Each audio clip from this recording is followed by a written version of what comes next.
जोहार, नमस्कार। आप देख रहे हैं आपका अपना एडी लाइव। अगर आप भारत का तिरंगा से प्यार करते हैं, अगर आप भारत का मट्टी से प्यार करते हैं और अगर भारतीय हैं और अब इस भारत के बारे में ज़रा से भी सोचते हैं तो आपको अंबेडकर जी के बारे में ज़रूर सोचना चाहिए। उस महापुरुष के बारे में ज़रूर सोचना चाहिए जिन्होंने अपने संविधान किसी जाति धर्म के लिए नहीं लिखा। उन्होंने अपनी संविधान अपनी भारतीय अपनी जनता के लिए लिखा। अंबेडकर जी ने वह जो लक्ष्मण रेखा लिख दी है उसको आप समझिए। आज भी हमारा देश छुआछूत ऊंच नीच में जाता है, यह बहुत गंभीर मसला है। अंबेडकर सिर्फ इन लोग के लिए नहीं है, एसटी के लिए नहीं है, अंबेडकर उन लोग के लिए भी है जो ऊंचे जात है। अंबेडकर वह भारतीय थे जिन्होंने दिखाया कि भारत को अगर एक साथ एकता में रखना है तो सभी को लेके चलना पड़ेगा। इस कार्यक्रम को यहाँ आयोजित किया जाता है 14 अप्रैल और 6 दिसंबर को। हम लोग कभी नहीं भूलते हैं, प्रत्येक वर्ष की भांति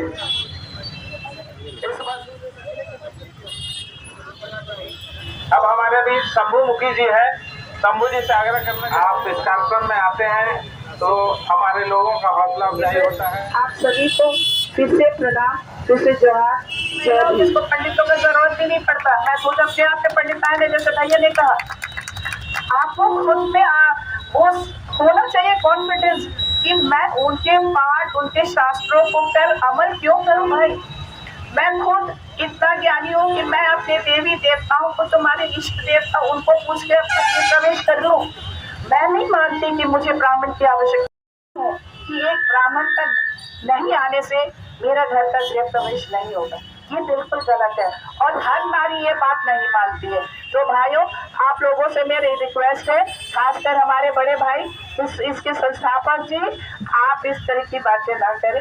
और फिर से मैं आप सभी का धन्यवाद देती हूँ कि आप लोगों ने मुझे यहाँ बोलने का मौका दिया। इस पुण्यतिथि में मैं नमन करती हूँ। इस मेरा श्रद्धांजलि यही होगा कि मैं अपने समाज की हर महिलाओं को आगे इसी तरह से बढ़ा सकूं। एक ऐसे व्यक्ति के परिनिर्वाण दिवस को मनाने के लिए जुटे हैं जो अमर है।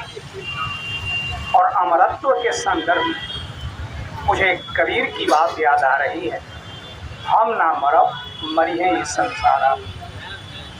और यह सही बात, कबीर अमर हैं और उनका समकालीन समाज कर चुका है, कोई नहीं जानता। अगर उस समय के मूल्यों को हमको समझना होता है तो हम कबीर को पढ़ते हैं। कबीर के आईने में हम उसे और ज़्यादा बेहतर ढंग से समझने की कोशिश करते हैं। इसी संदर्भ में हम जरा अंबेडकर को याद करें। हमारे पूर्व वक्ताओं ने बिल्कुल ठीक कहा है कि आज जितनी विचारधाराएं हैं, क्या मार्क्सवाद, क्या गांधीवाद, क्या लोहियावाद और क्या अंबेडकरवाद, सब एक चौराहे पर खड़ी हैं। सबके सामने एक संकट का माहौल खड़ा है, किधर जाएं। आए हुए तमाम बुद्धिजीवियों का, विशेषकर महिलाओं का हम अभिनंदन, स्वागत और वंदन करते हैं। हमारे साथ इन लोगों का बहुत बड़ा योगदान है कि अंबेडकर का वह हर चीज़ को इन लोग पब्लिक के सामने लाते हैं, पब्लिक को बताते हैं। और आज इसी विषय में हम बात करते हैं कि आज अंबेडकर जी की इस महान इतिहास के दिन में आप लोगों ने क्या क्या कार्यक्रम किया। आज डॉक्टर भीमराव अंबेडकर की 66वीं महापरिनिर्वाण दिवस को हम लोग बलिदान दिवस के रूप में मनाते हैं। यह हमारी आस्था का विषय है। और आपको बता दूं कि बाबा साहब डॉक्टर अंबेडकर सिर्फ SC ST और OBC के नहीं थे। भारतवर्ष में तमाम लोग जो इस देश के नागरिक थे, तमाम लोगों के लिए व्यवस्था की, चाहे महिला हो, पुरुष हो, बच्चे हो, चाहे पिछड़ा हो, दलित हो, स्वर्ण हो, सभी लोगों के लिए समान अधिकार दिए हमारे संविधान में लिखित रूप से। हम लोगों को तो जब 75 साल के पहले, आज़ादी के पहले ऐसी स्थिति थी कि हम लोग को अछूत कहा जाता था, हम लोग को गांव से बाहर रखा जाता था, हम लोग को ताज़ा खाना खाने का अधिकार नहीं था। ये तो बाबा साहब डॉक्टर अंबेडकर जी है कि एक लाइन बनाए और तमाम लोगों को एक लाइन में खड़ा कर दिए चाहे राजा हो या रंक हो या गरीब हो या अमीर हो, तमाम लोगों को एक वोट का जो अधिकार दिए हैं, इसका मतलब ये होता है कि इस देश में तमाम लोग सभी एक समान हैं। और बाबा साहब को उसीलिए हम लोग पूछते हैं कि जो अधिकार से हम लोग वंचित थे, हमको अछूत कहा जाता था, हमको गांव से बाहर रखा जाता था, हमको पिछड़ा कहा जाता था, आज बाबा साहब का देन है कि आज आपके बगल में हम खड़े हैं और इस आपके टीवी चैनल पर हम लोग इंटरव्यू दे रहे हैं। आपके सामने हम लोग कुर्सी में बैठते हैं। हम लोग को खुशनसीबी है कि बाबा साहब जैसे महापुरुष इस हिंदुस्तान में जन्मे और हम लोगों को जो अधिकार से वंचित किया जाता था, वो अधिकार का हम लोग को लाभ मिला। मैडम एक चीज़ बताइए, महिला बहुत शोषित हुई, खास करके पिछले रिकॉर्ड देखा जाए तो महिला के साथ वो अत्याचार हुआ कि जिसका कल्पना भी नहीं किया, आज भी हो रहा है। क्या आप लोग क्या कर रहे हैं? अम्बेडकर का वो जो वाणी है, अम्बेडकर के जो विचार है, उनको कैसे करके पब्लिक को समझाएंगे, समझाने की कोशिश करेंगे? शोषण का वजह सबसे पहले अशिक्षा है, इलिटरेसी जिसको बोलते हैं। पहले ऐसा होता था कि महिलाओं को घर तक ही सीमित रखा जाता था, पर्दे के पीछे रखा जाता था, बट आज वो समय बहुत दूर रह गया। ये सच बात है, शोषण हो रहा है, बट हो सकता है कि 50% शोषण होता तो 50% आज भी लोग महिला इंडिपेंडेंट हुई है। आप कहीं भी चले जाइए, बॉम्बे शहर में देखिए, मेट्रो शहर में देखिए, हमारे जमशेदपुर में भी आज के डेट में महिलाएं, जो महिला शिक्षित है वो सुरक्षित भी है और एस्टैब्लिश्ड भी है। शिक्षा सबसे बड़ा फैक्टर बना है हमारा शोषण का। जो अशिक्षित रही है वही शोषित होते गए, क्योंकि हमें जब शिक्षा का ज्ञान नहीं होता है तो क्या होता है कि हम वही मानते हैं जो हमें बोला जाता है।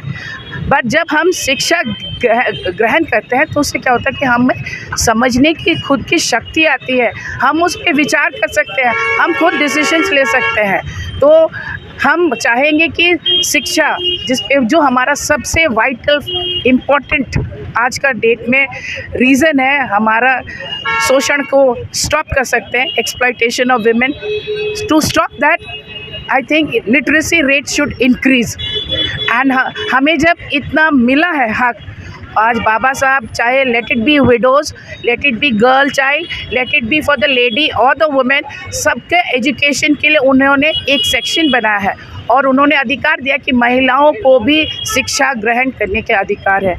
हम इस बात को मानते हुए हम रिक्वेस्ट करते हैं हर महिला से, चाहे वो बस्ती में समाज में कोई भी कार्यक्रम हो, तो पहले आप अपने घर की बेटियों को भी स्कूल भेजिए।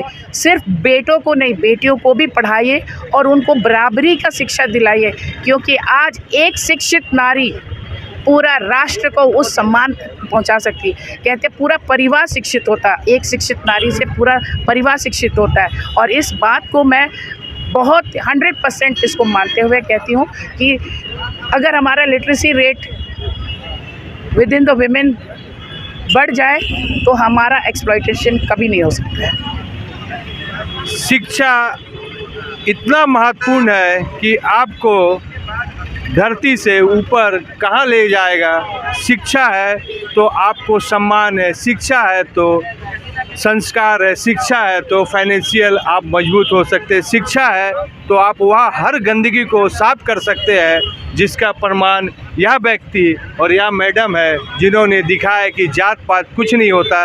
हम शिक्षित हैं और भारतीय शिक्षित होने का प्रयास करें। अम्बेडकर का वही सोच है जो हर बार दोहराया जाता है और उसी में अमल करना चाहिए हर भारतीयों को। एडी लाइव का वीडियो को शेयर कीजिए, लाइक कीजिए। एडी लाइव की पूरी टीम की ओर से सभी को धन्यवाद।